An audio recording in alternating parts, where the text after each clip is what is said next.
हमने बहुत इलाज करवाया पर किडनी का घाव नहीं भरा पाया। डॉक्टर ने कह दिया था इनकी किडनियां काम करना बंद कर रही हैं, इसमें घाव पड़ गए। ऑपरेशन कर कर किडनी भी अगर चेंज करवाओगे तो भी ये काम नहीं करेगी क्योंकि इसमें घाव भरे होंगे। डॉक्टर ने ऑपरेशन की सलाह दे दी। हम लोग वापिस घर आ गए। यहां से सीहोर गए, कुबेरेश्वर धाम से रुद्राक्ष रिपोर्ट दिखाकर लेकर आए। गलाते, शिव जी को चढ़ाते, पानी पीना चालू करा। बाबा की कृपा से डॉक्टर ने जांच करी तो बताया कि दोनों किडनियों ने काम करना चालू कर दिया है। हम यहाँ प्रणाम करने आए। दूसरी बात कहना चाहता हूं गुरुदेव, 2 लड़के हैं। बड़ा वाला लड़का 11 साल का है और छोटा वाला लड़का 7 साल का है। जब हमने अशोक सुंदरी कथा जीतू पटवारी जी की यहाँ जो हुई उसको सुना, तब बाबा से प्रार्थना कर कर हमारे यहाँ एक बेटी का जन्म हो, इस भाव से हमने भगवान से प्रार्थना करी और गर्भ ठहरा। पर गर्भ के अंदर गर्भाशय में एक गांठ हो गई। डॉक्टर ने कह दिया अगर ये गांठ है बच्चादानी के अंदर तो आपको ये बच्चा रखना नहीं चाहिए, नहीं तो दिक्कत हो जाएगी। धीरे धीरे शिवजी पर चढ़ा हुआ जल, जो नाम आपने बताया था पूर्व में, उसी नाम का स्मरण कर कर शंकर पर चढ़ा हुआ जल का आचमन करना प्रारंभ करा और बाबा की कृपा से 22 दिन के अंदर गांठ गल गई और बच्चा पूर्ण तरह से स्वस्थ जन्म लिया। ये शिव तत्व। बैठिए यादव जी, हर हर महादेव। विराजिए विराजिए। शिव तत्व की प्राप्ति, शिव का स्मरण, शिव कथा कह रहे। भगवान शिव की कथा वर्णन कर रहे। क्या नाम लेना है? अगर मान लो शरीर में कोई गांठ पड़ जाती है, डॉक्टर अपना इलाज कर रहा हो, उस जगह पर प्रजापति वीरण की पुत्री आसकनी का नाम स्मरण में आना चाहिए। एक बार सब बोलिए, क्या नाम है? आसकनी। और हर हम आसकनी का नाम भी नहीं बोल सकते तो इसी आसकनी का एक नाम है वीरणी। क्या नाम है? वीरणी। इसी का नाम आसकनी का ही एक नाम, क्योंकि प्रजापति वीरण की पुत्री है तो इसलिए यह आसकनी का एक नाम है वीरण।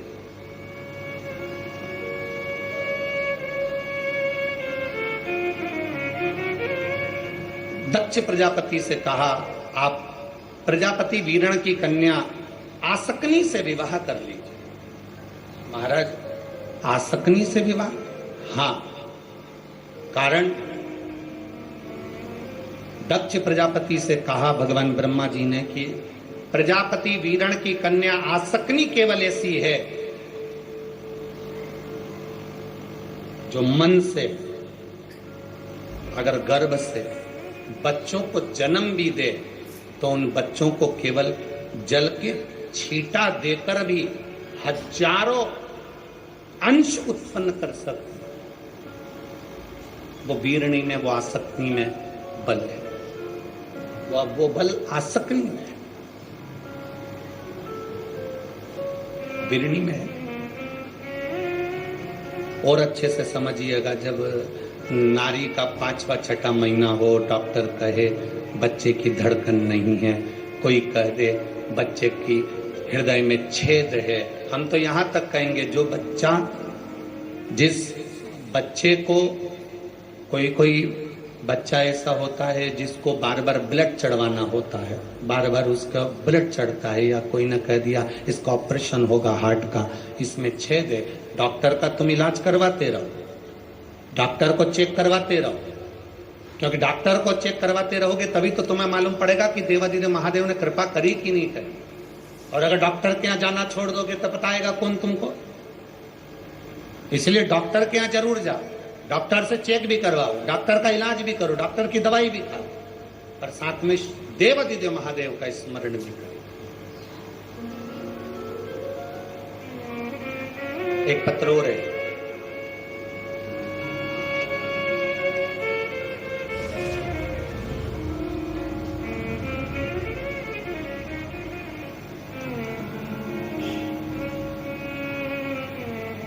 दक्षा नागर, ग्राम चंदेर, तहसील देपालपुर। चंदेर ही है ना गाँव? चांदेर, ग्राम चांदेर, तहसील देपालपुर की निवासी हूं। कहीं बैठी हो तो हाथ हिलाइएगा। दक्षा नागर, कहीं बैठी हो तो हाथ हिलाइएगा। दक्षा नागर, दोनों हाथ ऐसे हिला दीजिएगा अगर कहीं बैठी हो। दक्षा नागर इधर है क्या? अच्छा, दिख रहे हो, ठीक है। ऐसा हिला दीजिए एक बार दक्षा जी। मैं दक्षा नागर, चांदेर, तहसील देपालपुर के निवासी हूं। गुरुदेव बाबा को बहुत बहुत धन्यवाद देने के लिए आई हूं। ये मेरी दूसरे नंबर की शिव महापुराण की कथा चल रही है। पहले मैंने बाबा की कृपा से कथा को श्रवण करा। कैलाश पटेल जी को मैं धन्यवाद देती हूं कि आपने देपालपुर वासियों के लिए ये दूसरी बार शिव पुराण की कथा रखी। आपको बहुत बहुत साधुवाद है। कोटि कोटि नमन कर कर। गुरुजी मेरी बहन की लड़की जो कि जन्म से ही मानसिक रोग ग्रसित हो गई थी, उसका विवेक काम करना बंद कर दिया था, शरीर शिथिल था, जन्म से ही थी। खूब इलाज करवाया पर कोई आराम नहीं पड़ा। फिर आपने पशुपति व्रत के बारे में बताया और व्रत में आपने जैसा जैसा वर्णन किया वैसा वैसा पशुपति व्रत करना प्रारंभ करा। और एक बार आपने तांबे का कलश और दीप का जो उपाय बताया था वो मैंने अपनी बहन की लड़की से करवाया।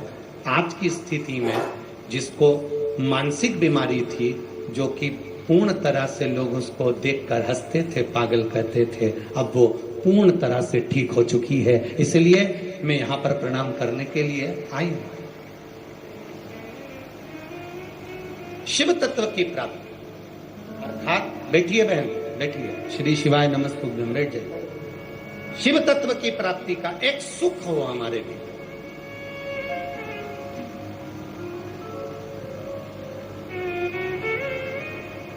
ये जितनी भी माताएं कथा सुन रही हैं, जितनी फेसबुक यूट्यूब पर, जितने भी टीवी पर कथा सुन रही हैं, आपसे निवेदन है इस कथा को बड़े ध्यान लगाकर सुनना, इसके संवादों का स्मरण करिएगा।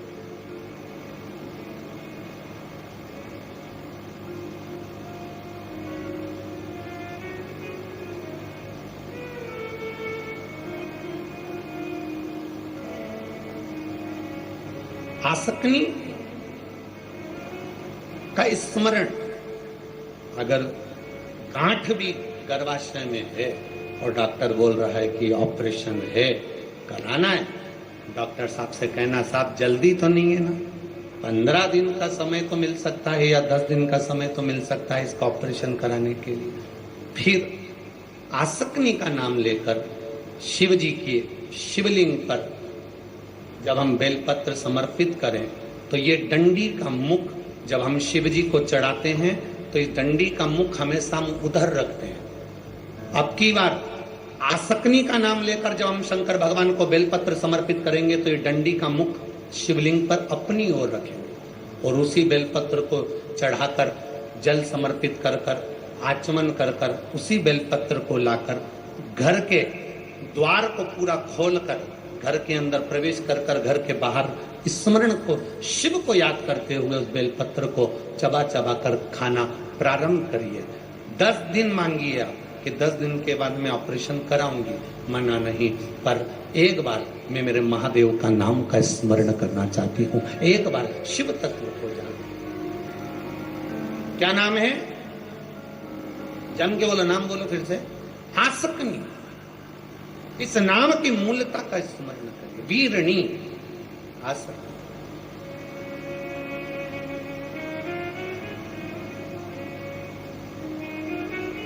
पतंग उड़े आकाश माने, डोर थारा हाथ मान, ओ वल्लभ मारी पतंग ऊंची।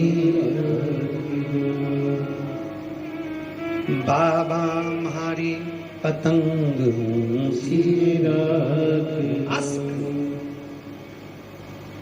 आगे वर्णन किया। दक्ष प्रजापति ने पूछा, प्रजापति वीरण की पुत्री वीरणी से मैं विवाह कर लूं, आसकनी से मैं विवाह कर लूं, इससे विवाह करने का फल क्या है?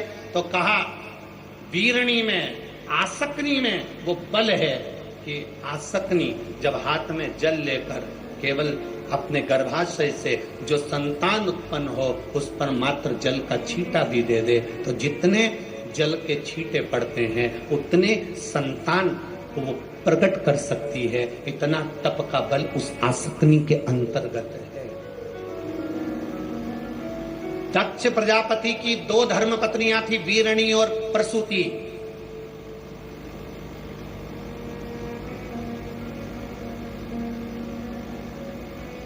एक वीरणी है, एक प्रसूति।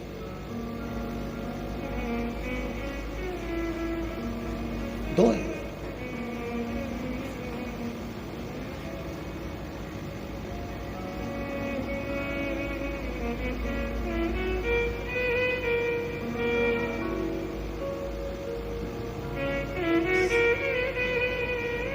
महाराज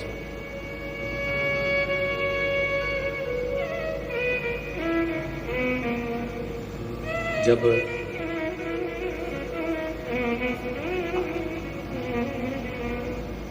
जिस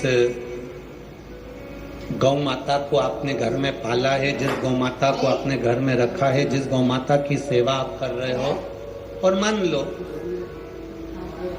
उस गौ माता के संतान होने के बाद भी उसका दूध नहीं आता, तब भी आसकनी का स्मरण किया जाए, तभी भी आसकनी का स्मरण किया जाए। जो गाय गर्भ से नहीं होती है, जो गाय का गर्भ नहीं ठहरता, बहुत बार इलाज करवाया, सब कुछ करवाया, तो भी गाय का गर्भ नहीं ठहरता, तो भी आसकनी का स्मरण किया जाए। ये आसकनी कोई साधारण नहीं है। स्त्रियों के लिए, नारियों के लिए ये एक औषधि का कार्य करती है। ये वीरणी दक्ष प्रजापति की पहली पत्नी। ये नारी के लिए औषधि का मूल है। ये वीरणी, ये आसक्ति नारियों आसक्ति। कहा राजा वीरण की, ये प्रजापति वीरण की पुत्री वीरणी से तुम विवाह कर लो, आसकनी से तुम विवाह कर लो। दक्ष प्रजापति ने हाँ कर दी।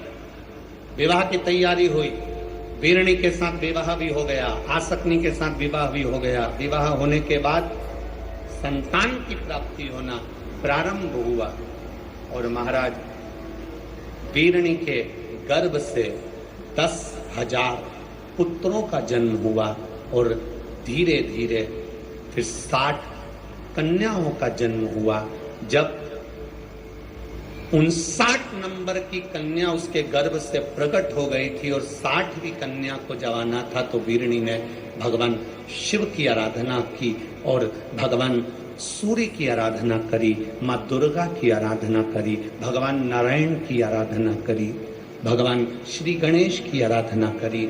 ये शिव पंचायत की आराधना में जब वीरणी डूब गई,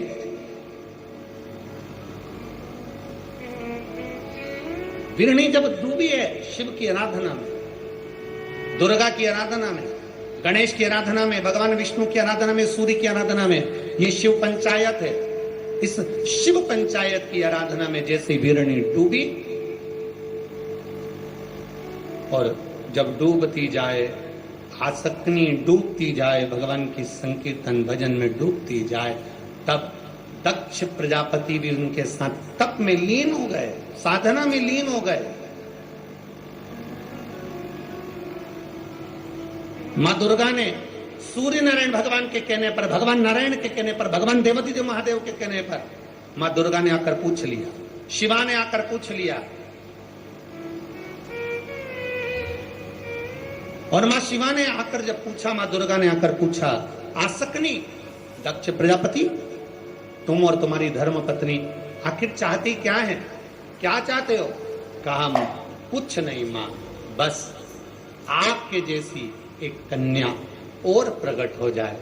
तब आसक्नी के गर्भ में स्वयं मां दुर्गा ने कहा, कहाँ मैं कन्या ढूंढने जाऊंगी, मैं स्वयं आसक्नी वीरणी तेरे गर्भ में, दक्ष प्रजापति तुम्हारी पत्नी के गर्भ में मैं स्वयं आकर विराजमान होंगी।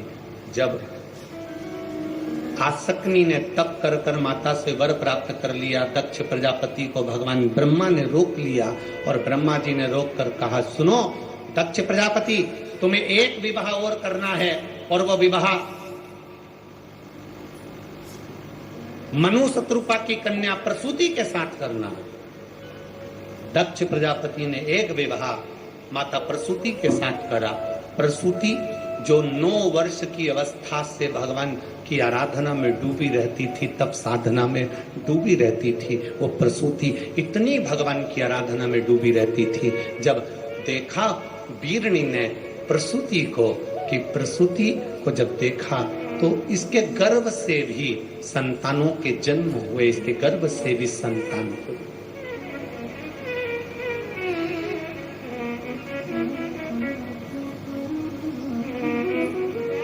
साठ बेटियों का जन्म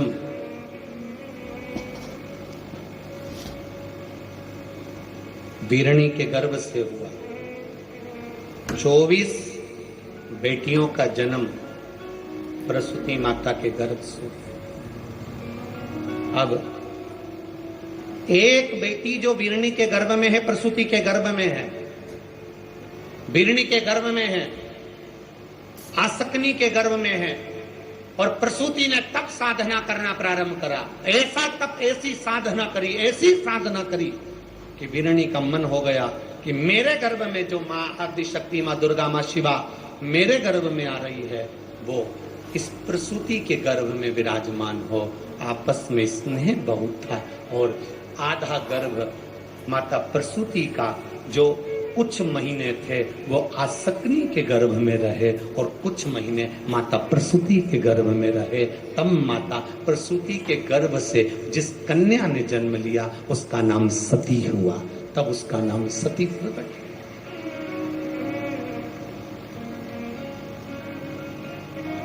ये मातृत्व प्रेम है, ये वात्सल्यता है।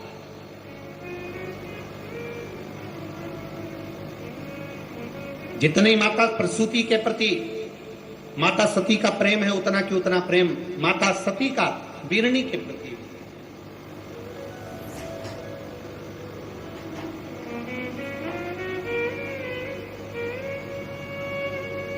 एक बहुत अच्छा संवाद आप लोगों को पहले कथा में कहा था, आप लोगों के स्मरण में है कि नहीं है पता नहीं, पर कथा में बहुत पहले कहा था। जो लोग रोज की कथा सुनते हैं उनको मालूम होगा, बेटी घर से जब विदा हो तो अपने तुलसी के क्यारे में एक घी का दिया जरूर लगवाना चाहिए। बताया था कि नहीं बताया था? कौन कौन को याद है? याद है सबको? वाह, धन्यवाद आपको, आप रोज सुनते हो उसके लिए प्रणाम है आपको। बेटी घर से विदा हो, उस बेटी से तुलसी के क्यारे में एक घी का दिया जरूर लगवाना चाहिए, और घर में बहू जब प्रवेश करे तो तुलसी के क्यारे में एक घी का दिया जरूर लगवाना चाहिए। उस घर में से कभी लक्ष्मी की कमी नहीं हो। जब बेटी हमारे घर से जाए, विवाह कर कर जा रही हो, दामाद के साथ जा रही हो, जमाई के साथ जा रही हो, पहली बार बेटी हमारे घर से जब जा रही हो, विदा होकर जा रही हो, तो तुलसी के क्यारे में घी का दिया लगना चाहिए। और आज के जमाने में गुरुजी तुम तो कहते हो कि तुलसी के क्यारे में घी का दिया लगवा, पर धर्मशाला से शादी करते हैं, गार्डन से करते हैं। अब मां धर्मशाला में, शादी के गार्डन में तुलसी के क्यारे में दिया कैसे लगवाएं? अब आप बताओ, क्योंकि यहाँ तो स्कंद पुराण तो कहती है कि घर के तुलसी के क्यारे से, बेटी के हाथ से घी का दिया जलवाकर जब हम घर से बेटी को विदा करते हैं तो हमारे घर की बेटी की पांव की लक्ष्मी हमारे घर में ही रहती है, वो जाती नहीं है।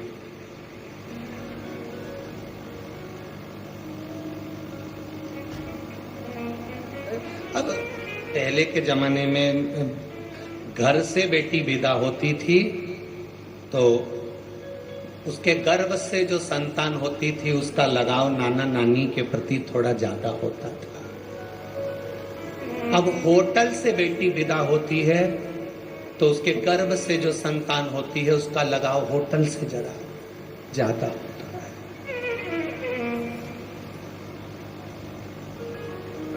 जिस घर की बेटी अपने घर के दरवाजे से विदा होती है, दहली से विदा होती है, उस घर में रहने वाले बुजुर्ग नाना नानी से जो बेटी के गर्भ से संतान होगी उसका लगाव घर में नाना नानी मामा मामी मौसा मौसी इनसे बहुत होगा। और जो बेटी होटल से विदा हो जाती है उसके गर्भ से जो संतान होगी उसका लगाव होटल के मैनेजर से और होटल से थोड़ा लगाव ज्यादा। ये होता है। पहले बच्चे घर में जन्म लेते थे तो उनका प्रेम दादा दादी से होता था। पहले बच्चे नाना नानी क्या पैदा होते थे तो नाना नानी से प्रेम ज्यादा होता था। आज के बच्चे हॉस्पिटल में पैदा होते हैं इसलिए बच्चों का प्रेम डॉक्टर सिस्टर से ज्यादा रहता है।